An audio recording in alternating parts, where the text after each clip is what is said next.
சமூகம் நமக்கு என்ன கத்து கொடுத்துட்டு இருக்கு தெரியுமா? யாரையும் நம்பாத. அவனை பார்த்தா நல்லவன் மாதிரி இல்லடா.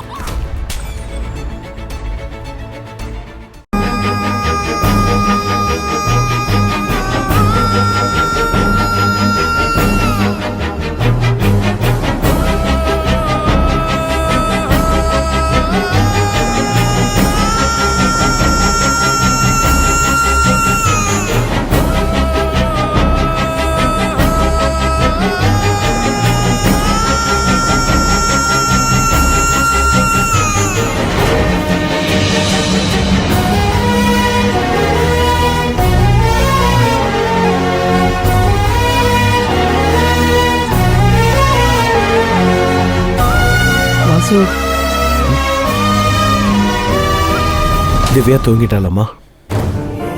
தூங்கிட்டாப்பா. வாசு, அந்த ஆளை நேர்ல பார்த்ததுல இருந்து என் மனசுலயும் அதே யோசனை தான் திரும்ப திரும்ப ஓடிக்கிட்டு இருக்குடா. எனக்கும் தாம்மா. இவ்வளவு நாளா எங்க இருந்தாங்கன்னே தெரியல. இன்னைக்கு மட்டும் ஏன் கண்ணில் படணும்? யதார்த்தமா வந்தாங்களா இல்ல நம்மளை எதிர்பார்த்து வந்தாங்களா? ஒண்ணுமே புரியலம்மா. திவ்யா தன்னை யாரோ ஃபாலோ பண்றதா சொல்லிட்டு இருந்தால, ஒருவேளை இவங்க சொல்லி வந்த ஆளா இருக்குமோ? வாசு, என்னடா சொல்ற? எனக்கும் தெரியலம்மா. ஆனா அப்படியெல்லாம் யோசிக்க தோணுதுமா. அவ அப்பா மட்டும் தான் வந்திருக்கானா இல்ல அவளும் வந்திருக்காளான்னு தெரியலையே. அவளால என் பொண்ணுக்கு எந்த பாதிப்பும் வந்துடக்கூடாதுமா. ஆமா, அவ என்னை விட்டு போனதும் என் உலகமே திவ்யா மட்டும்தான் வாழ்ந்துகிட்டு இருக்க.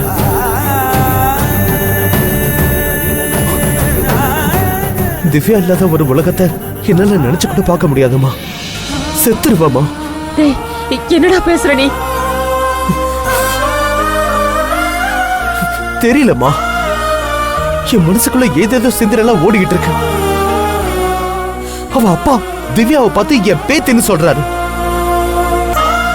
அதே மாதிரி அவளும் திரும்ப வந்து என் மகன்னு உரிமை கொண்டாட ஆரம்பிச்சிட்டா. மெல்ல மெல்ல திவ்யா மனசை கலைச்சு மாத்தி மாத்தி. அம்மா, திவ்யா மாறிடுவாளம்மா.